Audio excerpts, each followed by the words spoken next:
예수께서 대답하여 가라사대 진실로 진실로 내게 이르노니 사람이 거듭나지 아니하면 하나님 나라를 볼 수 없느니라.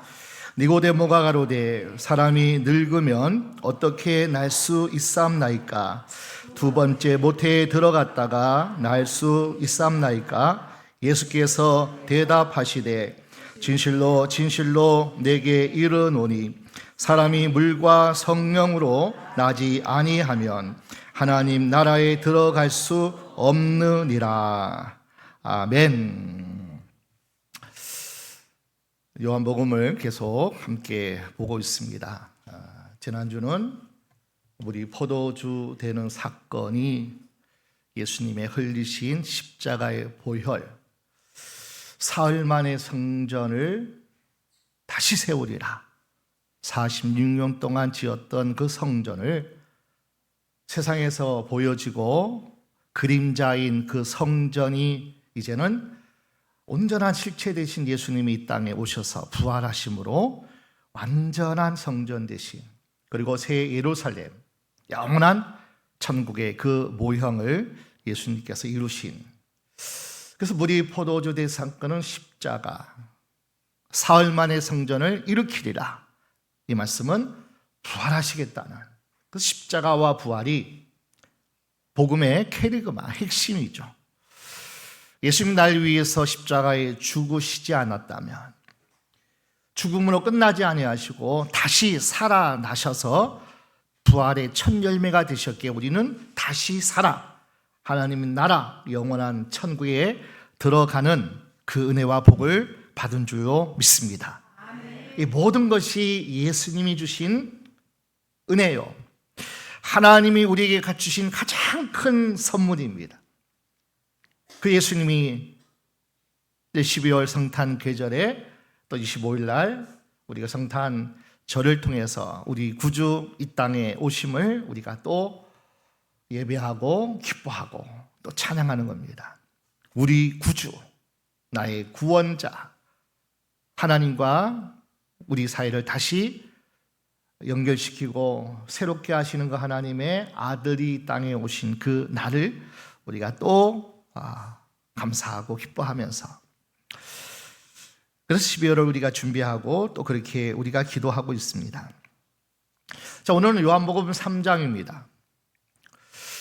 예수님께서 거듭남의 주제로 대화를 이끌어 가십니다. 요즘 여러 분야의 사람들이 거듭나야 한다 하는 얘기를 많이 해요. 야, 저들은 그냥 안 돼.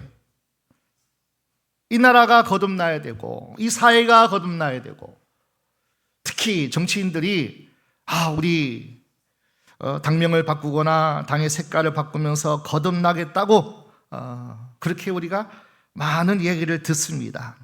기업들도 노고를 바꾸고 새로운 분야를 개척할 때 거듭난다 그렇게 얘기해요. 거듭나는 거. 그러나 우리 예수님이 말씀하는 거듭남과 세상에 거듭나는 그 표현은 조금 차이가 있습니다. 세상에서의 거듭남은 이런 겁니다. 새로운 각오, 새로운 아이템, 새로운 스타일, 새롭게 시작하겠다. 이전 같지 않고 새로운 어떤 변화를 통해서 더 나아지겠다. 뭐 이런 어떤 세상의 거듭남이라면 예수님이 말씀하시는 거듭남은 따라할까요? 새로운 창조, 새로운 창조예요. 재창조예요.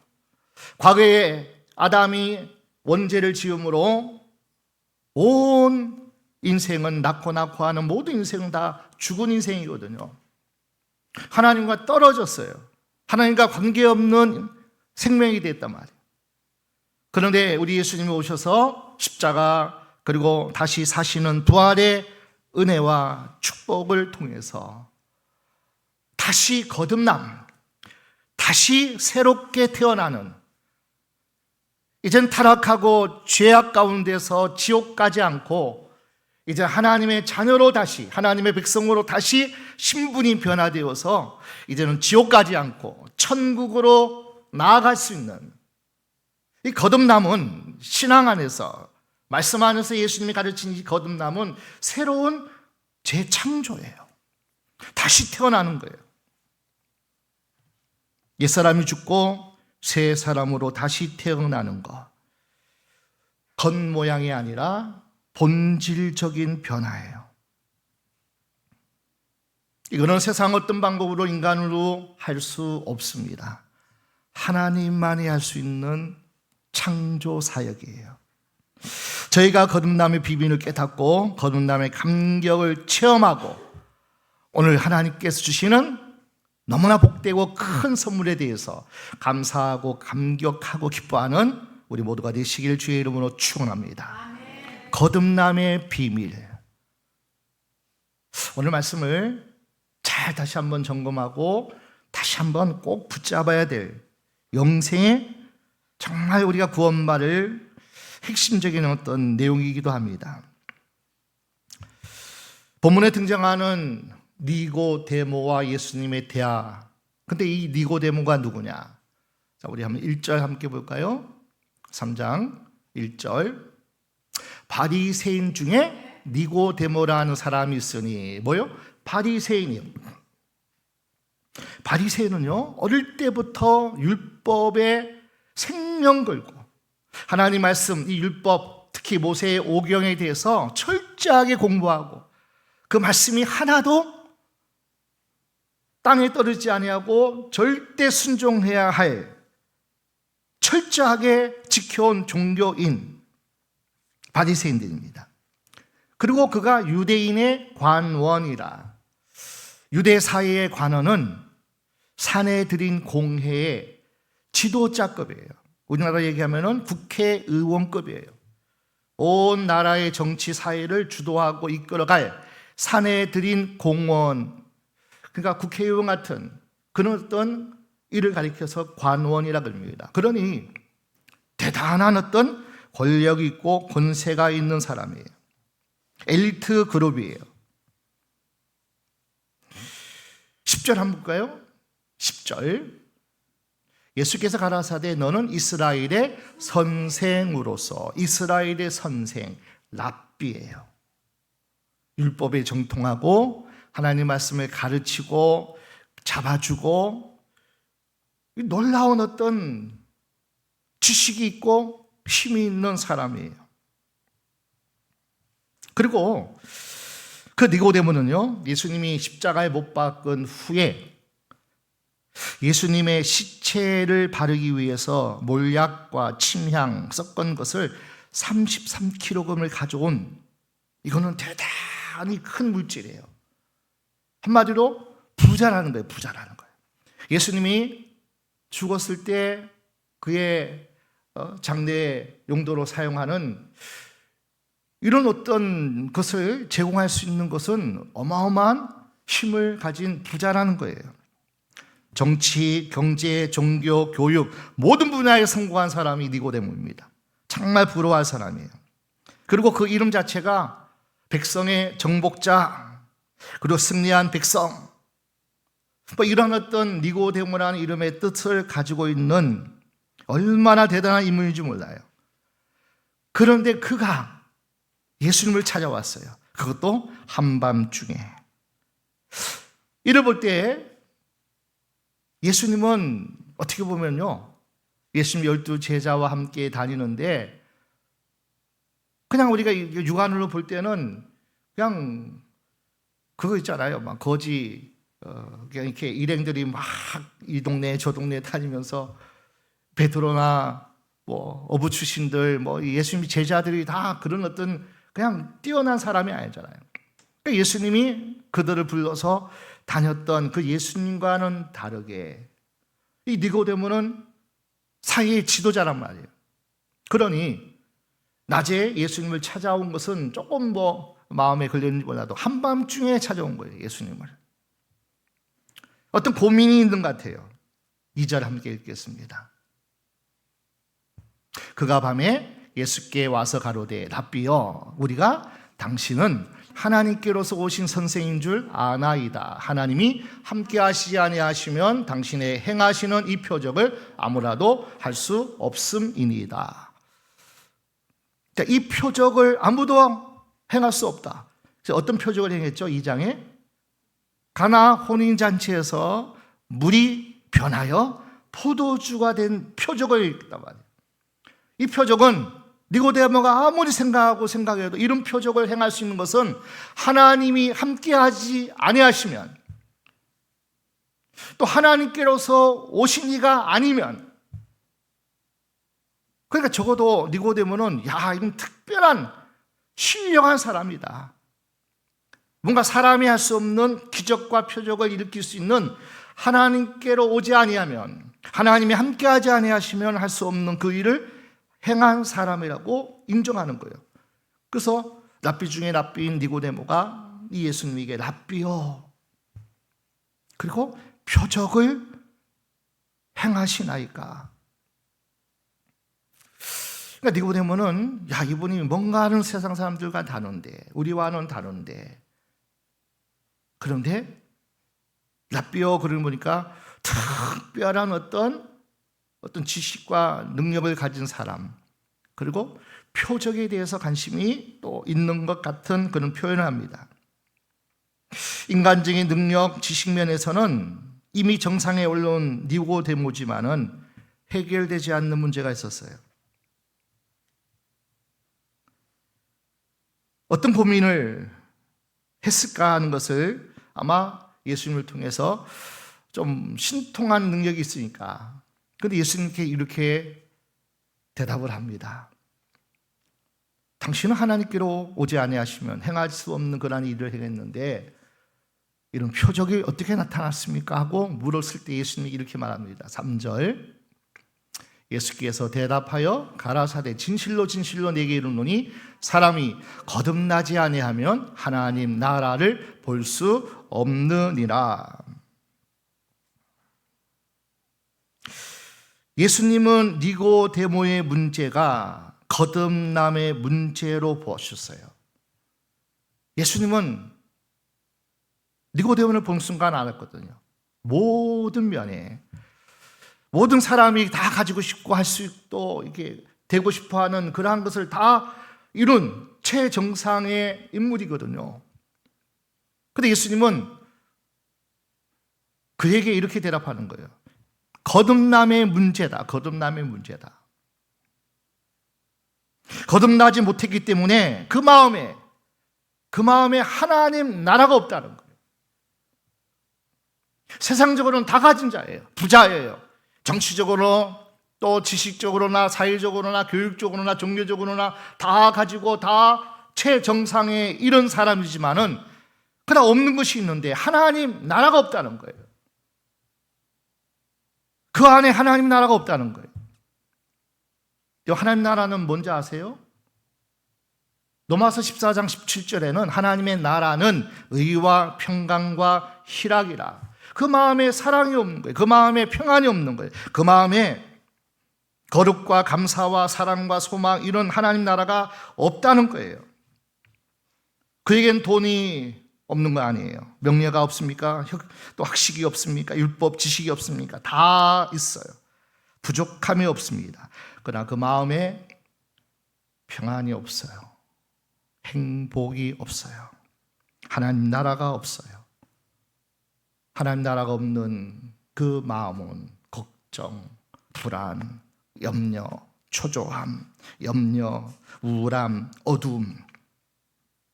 예수님은 그의 내면을 꿰뚫어 보신 거예요. 너의 안에 하나님 나라 없다는 거예요.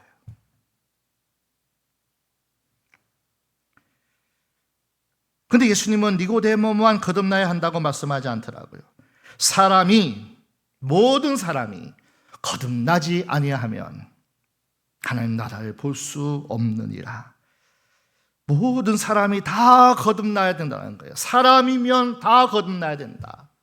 거듭나지 않고는 절대로 하나님 나라에 들어갈 수도 없고 볼 수도 없고 그리고 누릴 수도 없다는 거예요.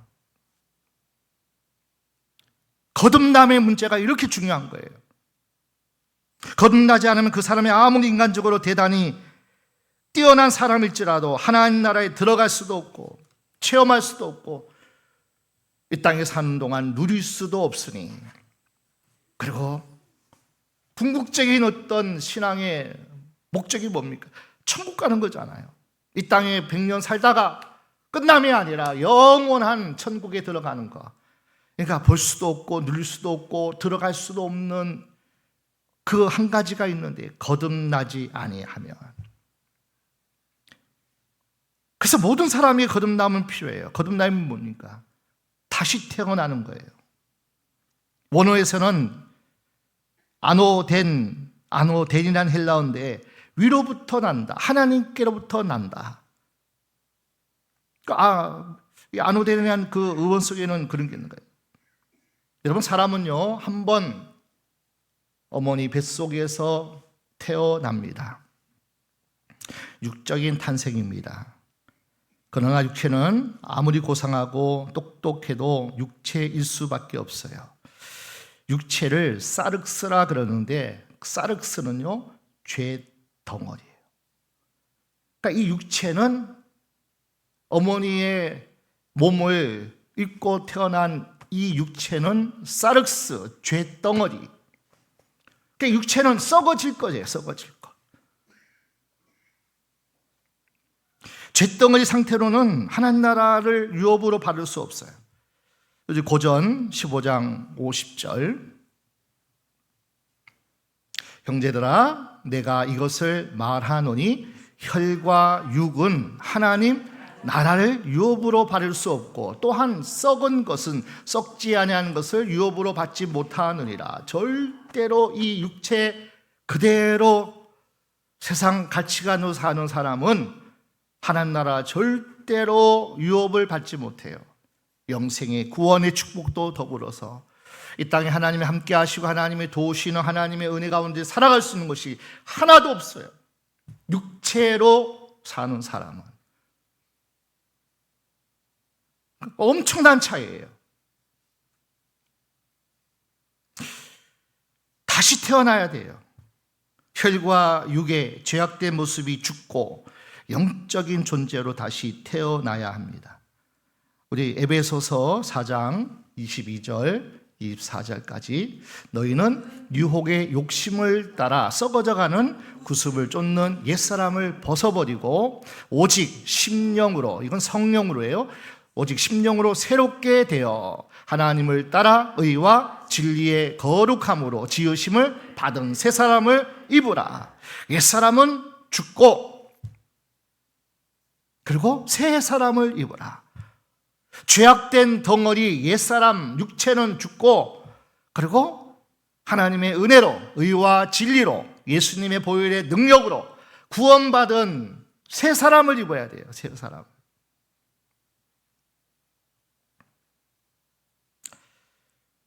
성경에는 여러 가지 새로워지라고 말씀합니다. 보라 새 것이 되었도다. 새 사람을 입으라. 로마서 6장 4절에는 새 생명 가운데서 행하게 하려 함이니라. 새로운 생명으로 다시 살아가는 것. 로마서 6장 4절 함께 볼까요? 그러므로 우리가 그의 죽으심과 합하여 세대를 받음으로 그와 함께 장사되었나니 이는 아버지의 영광으로 말미암아 그리스도를 죽은 자 가운데서 살리신과 같이 우리로 또한 새 생명 가운데서 행하게 하려 하심이라. 우리가 왜 세례받고 왜 우리가 세상은 온데간데 없고 왜 다시 거듭나야 되느냐, 태어나야 되느냐, 새 사람으로 살아가기 위해서. 아멘. 하나님의 자녀로 살아가야죠. 이제는 과거에는 마귀의 종이었는데 이제는 하나님의 자녀로 살아가기 위해서 우리가 죽은 거예요. 예수와 함께 죽고 예수와 함께 사는 거예요. 그러니까 예수가 아니고는 육체가 죽을 수 없어요. 예수님이 아니고는 절대로 다시 살아날 수가 없어요. 그러니까 예수만이 구원이에요. 예수만이 우리에게는 복이란 말이에요. 사람들은 화려한 스펙을 쌓고 좋은 곳에 취직하고 결혼 잘하고 상류층에 살면 야, 행복하겠다. 거기에 하나님 나라가 있다고 생각해요. 아니에요. 얼마 전에 강남에 살던 사람이 두 딸을 목 졸라 죽이고요, 자살하고자 했던 그 사람이 결국은 자기는 못 죽고 경찰에 붙잡혔어요. 그는 명문대 경영학과를 나왔어요. 외국계 기업에서 근무했던 엘리트입니다. 엘리트 출신의 아내와 결혼했습니다. 10억이 지금은 20억, 30억이 보통 일이잖아요. 강남의 아파트니까 이 30억대는 아파트에 살고 있었던 상류층이었어요. 그런데 주식 투자로 수익 수억을 날렸답니다.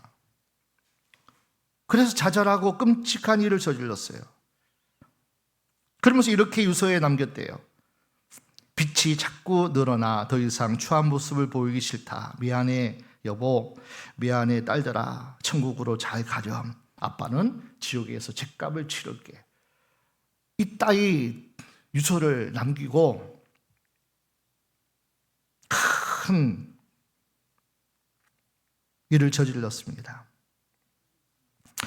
아마 자존심이 무너지고 절망을 극복하지 못하자 극단적인 선택을 한 겁니다. 그의 부모가 이렇게 얘기하더래요. 아들이 고생하지 않고 커서 그런 일을 저지른 것 같습니다. 어려서부터 성적, 행복은 성적 순위야, 돈의 가치, 소유의 가치만 가르쳤지 영적 가치는 가르쳐 주지 않은 거예요. 정말 중요한 것은 거듭남이에요. 많이 배우고 많이 가지고 상류층에 산다 해서 그가 행복하고 인생 잘 살아가는 게 아니에요. 절망 가운데 주저앉아 버려요. 낙심하고 극단적인 선택을 하는 이유가 뭡니까? 예수를 몰라서 그래요. 내가 예수님 짤이, 예수님의 핏값으로 산 그 가치가 있는 나를 안다면은 이 땅에 절망하지 않아요. 죽음이 들어오지 않아요. 죽어도 나는 천국 가는데요. 망해도 난 예수님이 지금도 나와 함께 하시는데 내 인생은 끝나는 거 아니야. 여러분, 인생의 진정한 가치의 행복은 소유에 있지 않습니다. 존재의 변화, 내적인 변화. 주님은 이 시간에도 말씀해요. 사람이 거듭나지 아니하면 하나님 나라를 볼 수 없느니라. 절대로 그 영원한 영생의 세계를 알 수도 없고 깨달을 수도 없고 사모할 수도 없어요. 거듭나셔야 돼요. 거듭남이 최고의 축복입니다. 자, 그러면 어떻게 거듭날 수 있겠습니까? 이 니고데모는 4절 보니까 어떻게 내가 다시 엄마의 뱃속에 들어가서 다시 태어나냐고 이런 생각을 하고 있더라고요. 두 번째 모태에 들어갔다 날 수 있습니까? 그래서 육적인 탄생만 할지 영적인 탄생은 그 비밀은 최고의 어떤 세상적인 것을 다 가진 사람도 모르는 거예요. 율법 학자라도 모르는 거예요. 그때 예수님께서 거듭남을 설명해 주십니다. 5절 우리 한 목소리 다시 한번 읽읍시다. 예수께서 대답하시되 진실로 진실로 내게 이르노니 사람이 물과 성령으로 나지 아니하면 하나님 나라에 들어갈 수 없느니라. 거듭남은 어머니가 다시 낳아주는 게 아니에요. 성령께서 낳아주시는 줄로 믿습니다. 하나님이 아니고는 다시 거듭날 수가 없어요. 성령께서 우리를 품으시고 태어나게 하십니다. 맨 처음 창세기 1장 3절 깊은 흑암 속에 공허하고 혼돈 가운데 있는 이 세상을 성령께서 품으셨어요. 성령께서 품으시는 그 표정을 온 지구는요 물에 가둬 있어요. 물에 쌓여 있단 말이에요. 수면 위에 운행하시니라.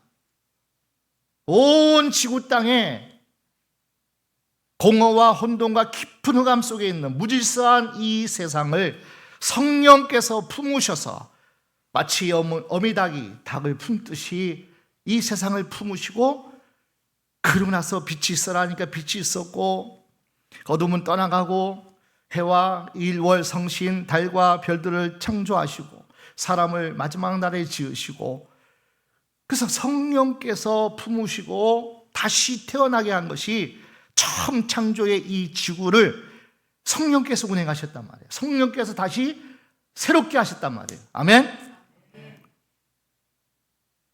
그러니까 이 세상은 물에 쌓여 있어요. 수면으로 성령이 운행하시는 거예요. 우리가 태어날 때 어디에 쌓였죠? 어머니 뱃속에서? 양수잖아요, 양수. 우리가 물에서 나온 거예요, 어떻게 보면은. 물의 보호를 받고 있다가 나온 거예요. 그래서 이 물을 우리는 육적인 탄생을 이야기해요. 어떤 분은 또 세례라고도 얘기도 하지만, 어쨌거나 이 두 가지가 다 다시 태어나든지 세례를 받는 의미든지 물로 태어남으로 끝나면 안 된다는 거예요. 아멘? 다시 육적인 어떤 태어남이 먼저고, 생명을 우리가 이 땅에서 얻어서 나오지 않는다면 어떻게 거듭나겠어요? 다시 태어날 수가 없죠. 첫 번째 물로 태어나는 거예요. 그리고 세례를 받는 거예요. 그러나 그 세례로, 물 세례만 끝으로 끝나면 아무것도 아닌 거예요. 그 다음에 뭐가요? 물과 성령으로 나는 거예요. 그 물이 뭐 육체적인 탄생이나 뭐 첫 번째 세례, 물 세례 받았던가 뭐 어떤 것이든 상관없어요. 중요한 것은 뭐냐면은 성령으로 나는 거예요. 아멘? 사람은 성령으로 다시 나야 돼요. 성령이 아니고는 절대로 우리는 다시 구원받고 하나님의 자녀가 될 수 없는 거예요.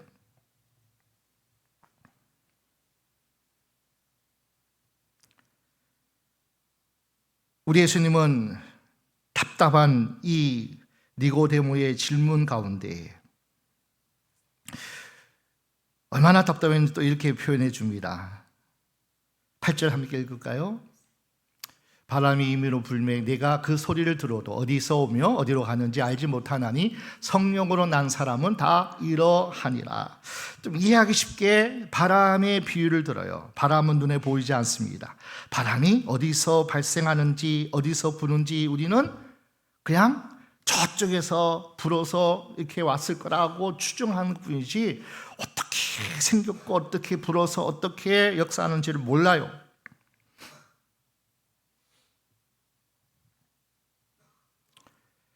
그런데 이 바람은요, 불면 어떤 면에는 무섭기도 하고 어떤 면에는 너무나 우리에게 시원함을 주는, 산들바람, 무더운 여름날에 바람이 불면 얼마나 우리가 시원합니까?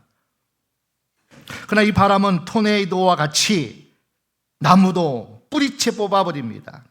집도 차도 들어서 날려버려요. 성령의 역사가 이와 같은 거예요. 성령의 바람이 불면 산들바람처럼 우리의 속이 시원해요. 답답한 심령이 확 뚫려버려요. 유쾌하게 돼요.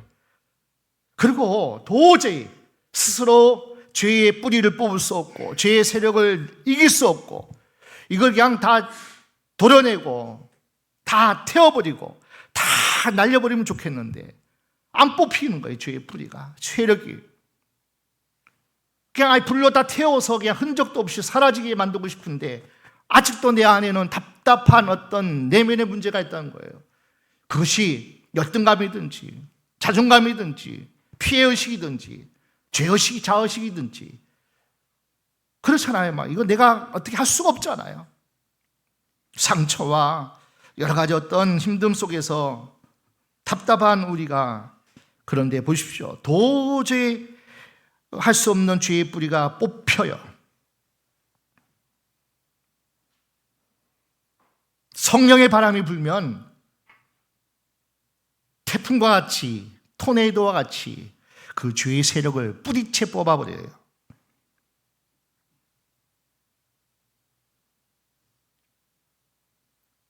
많은 사람들이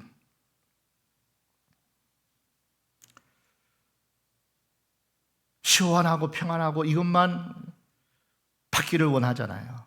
그런데 진정한 어떤 내면의 본질적인 문제, 죄의 세력이 아직도 내 안에 있거든요.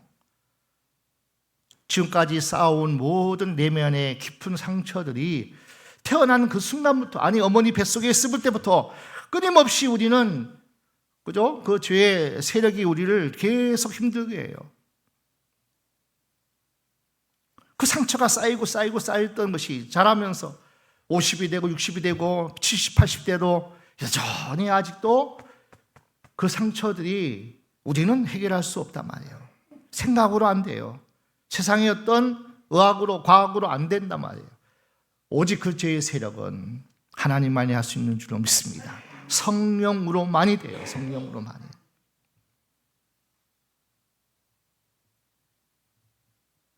니고데모는 예수님 말씀 듣고도 깨달음이 없어요. 그래서 예수님께서 너는 이스라엘의 선생으로서 이러한 것을 알지 못하느냐? 너 율법에 능통하고 하나님을 잘 아는 네가 어떻게 영적인 것은 이렇게 까막눈이냐? 답답해가지고 예수님께서 이제는 히든카드를 이제 내놓으신 거예요. 그 히든카드가 14절, 15절이에요. 함께 읽겠습니다. 모세가 광야에서 뱀을 든 것 같이 인자도 들려야 하리니 이는 저를 믿는 자마다 영생을 얻게 하려 하심이니라. 민수기 21장에 광야에서 이스라엘 백성을 이제 생활하는 가운데 이스라엘 백성이 먹을 것이 없다, 길이 험하다, 야 정말 답답하다, 이 생활 언제 끝나냐, 왜 가나안은 먼데 있지도 않는데 왜 못 들어가느냐 막 투덜대고 할 때, 원망 불평할 때 하나님이 정말 어떻게 해서 애굽에서 나왔는데 어떻게 만나와 메추라기와 생수를 터쳐서 먹이고 입히고 뭐 다 했는데 어떻게 저렇게 다시 애굽으로 돌아가면 좋겠다. 차라리 노예 생활을 하든지 거기서 고기도 먹고 뭐도 하고. 이 투덜대는 이스라엘 백성 하나님께서 화가 나셨어요. 그래서 하나님이 진노하셨어요. 그래서 불뱀을 보냈어요. 원망하고 불평하는 여전히 애굽의 종 세력으로부터 벗어나지 못한 저들에게 하나님은 화가 나가지고 불뱀을 보냈어요. 특히 불평하는 자들의 어디를 물었겠어요? 한번 생각해 봐요. 입, 주둥이 뭐예요? 입이에요, 주둥이에요? 아마 그런 것 같아요. 뱀이 팍 떼가지고 주둥이를 물었을까, 입을 물었을까? 아마 거기를 계속 강타했을 것 같아요. 하여튼 불뱀에 물린 자들은 다 죽어가는 거예요. 이스라엘 백성이 소리칩니다. 우리가 범죄하여 싸우니 이 뱀들을 우리에게서 떠나게 하소서. 모세도 간절히 기도했어요. 하나님 앞에. 그때 하나님께서 이렇게 말씀하는 거예요. 모세야, 놋뱀을 만들어서 청동으로 구리뱀을 만들어서 높이 장대에 세워라. 그리고 그 놋뱀을 쳐다보면 불뱀의 독이 사라지고 살아나리라. 아멘. 여러분, 이 얼토당토 않는 말, 아니 뱀에 물려 죽어가고 있는데 뱀의 형상을 만들어서 그렇게 하라는 거예요. 그런데 성경은 이렇게 말씀해요. 놋뱀을 쳐다본 사람들은 다 살아났다. 아멘. 아이 무슨 내가 또 뱀을 쳐다봐. 안 쳐다본 사람들은 불뱀의 독으로 인해서 다 죽었고, 그리고 모세가 전하해 준 그 말씀대로 쳐다보니 살아났다는 거예요. 아멘. 누구든지 그것을 보면 살리라. 여러분, 불뱀에 물려 죽어야 할 자들이 저와 여러분이에요. 내버려 두면요, 우리는 죄만 짓다가 그냥 하나님과 상관없이 그냥 내 인생 즐기고 그저 세상 가치관을 살다가 우리는 구원의 여망이 없습니다. 근데 하나님은 그들을 불쌍히 여기셨어요. 그들을 구원하기 원하셨어요. 그래서 아주 쉬운 길을 허락하셨어요. 눈을 들어 높이 장대를 바라보아라. 보기만 하면 되는 거예요. 얼마나 쉽습니까? 땅을 보지 말고, 세상을 보지 말고, 불뱀을 보지 말고, 상처를 보지 말고 놋뱀을 바라봐라. 불뱀과 놋뱀은 똑같이 뱀이에요. 예수님께서 장대에 십자가에 높이 달렸잖아요. 그런데 그 십자가에 달린 자는요, 다 뭐예요? 저주받은 자거든요. 저주받은 자. 그러니까 불뱀이 결국에는 뱀이 그 십자가에 달려야 될 존재들이에요, 한마디로. 뱀처럼 악하고 뱀처럼 죄 덩어리들이 그 나무에 매달려야 된단 말이에요. 그러니까 예수님이 우리의 죄를 대신해서, 내가 받을 죄값을 대신해서 저주받은 자로서 십자가에 못 박힌 것이 예수님이란 말이에요. 아멘? 그 놋뱀이 누구예요? 예수님이에요. 예수님이. 이스라엘 광야에서 이 놋뱀을 쳐다본 즉 살더라. 지금은 우리가 날 위해서 저주받아 죽어 가시는 그 예수님을 바라볼 때만이 살아날 수 있어요. 그 은혜가, 그 사랑이 아니면 우리는 죄의 세력으로부터 벗어날 수가 없어요. 이길 수가 없어요. 죄로부터 자유로울 수가 없어요. 죄 짓다가 하나님 상관없이 세상에 성공을 하고 부자가 되고 뭘 한다 할지라도 그는 지옥 가는 거예요. 하나님 나라 들어갈 수 없어요. 하나님 나라 유업으로 이 땅에 살아가는 동안 그 안에는 평안이 없어요. 감사가 없어요. 그래서 우리 예수님께서 복음의 핵심 중에 핵심을 이 니고데모의 대화를 통해서 말씀합니다.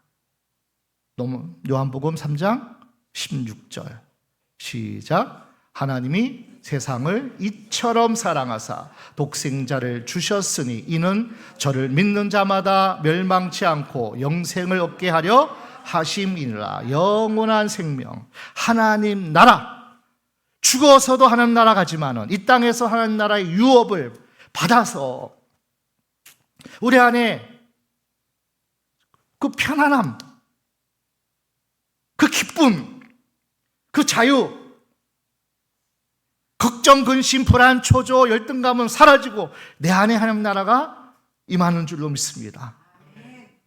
자, 이 은혜를 하나님께 주시기 위해서 예수님이 이 땅에 오신 거예요. 그러면 너희가 거듭나야 되는데 물과 성령으로 거듭나야 된다. 다시 태어나는 것으로만 안 된다는 거예요. 교회에서 그냥 물 세례 받는 것으로만 끝나면 하나님과 상관없는 거예요. 성령 세례 받아야 돼요. 아멘? 성령 세례 어떻게 받는지 아세요? 회개하셔야 돼요. 나는 죄인입니다. 이 죄인을 위해서 예수님이 오셨네요.